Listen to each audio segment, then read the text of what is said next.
L'agriculture fait partie des secteurs les plus rentables aujourd'hui. Et quand on parle d'agriculture, on parle de technique, on parle de pratique, on parle de théorie. Aujourd'hui, celui qui ne maîtrise pas la pratique et la théorie en agriculture, il ne peut absolument rien réussir. Je vais vous apprendre aujourd'hui la technique, les secrets en réalité de comment faire une pépinière de teck. Ça paraît simple, ça paraît anodin, ça paraît quelque chose de nul. Mais je vais vous détailler un à un la manière dont il faut faire pour réussir une pépinière de teck. La graine de teck fait partie des graines les plus dormantes. Pour pouvoir réussir sa pépinière, il va falloir faire d'abord la levée de dormance.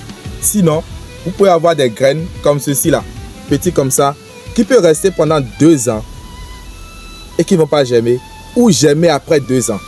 Vous voulez faire une pépinière pour cette année-ci et vous allez attendre 1 an, 2 ans avant que la graine ne germe. Donc, je vais vous apprendre comment ça se fait. Ensuite, on va apprendre la mise en planche et après, on va apprendre ensuite mise en pot et installation en plein champ. On y va. Il faut acheter des graines que vous êtes sûr d'abord que c'est des graines, des semences de qualité, de teck. Être sûr que vous avez des graines de variété tanzanienne. Parce que si vous n'avez pas des graines de variété tanzanienne, vous allez faire bien votre pépinière. Mais après, lorsque les plantes seront en champ, la croissance sera très basse. Et là, vous risquez de perdre. Après avoir obtenu des graines de qualité, vous prenez les graines, la quantité que vous voulez, si c'est 1 kg, 2 kg, 3 kg, si c'est un sac, tout dépend de la quantité que vous voulez, tout dépend de l'installation et le type d'installation que vous voulez faire, la superficie que vous voulez faire. Vous prenez la graine proportionnellement à cet espace. Vous mettez les graines dans de l'eau. Premier jour, vous mettez les graines, vous laissez au soleil. Donc vous faites votre pépinière en période où il fait chaud. Vous mettez au soleil, premier jour. Le soir, 24 heures après, vous changez l'eau. D'accord? Quand vous changez l'eau, vous remettez encore de l'eau là-dessus. L'eau de puits, l'eau de forage, l'eau d'eau sonnelle, n'importe quelle eau, mais pas de l'eau salée. Deuxième jour, vous remettez encore de l'eau là-dessus. Vous laissez encore 24 heures, vous renversez l'eau. Troisième jour, vous mettez encore une autre quantité d'eau là-dessus. Vous laissez pendant 3 jours, comme ça, et vous changez l'eau chaque jour. Pendant chaque 24 heures, vous changez l'eau chaque 24 heures. L'eau, la bassine est toujours au soleil. Après avoir changé tous les 24 heures, ça veut dire que vous avez fait 112 heures d'immersion et de levée de dormance. Vous les faites sécher au soleil.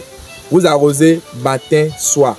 Je n'ai pas dit que vous allez faire mettre les graines en terre. Vous mettez au soleil sur un sachet, sur une dalle ou soit sur un espace cimenté pendant 3 jours. Donc on a fait 72 heures dans l'eau. On a fait 72 heures au soleil. Et maintenant, vous venez maintenant de terminer la levée de dormance.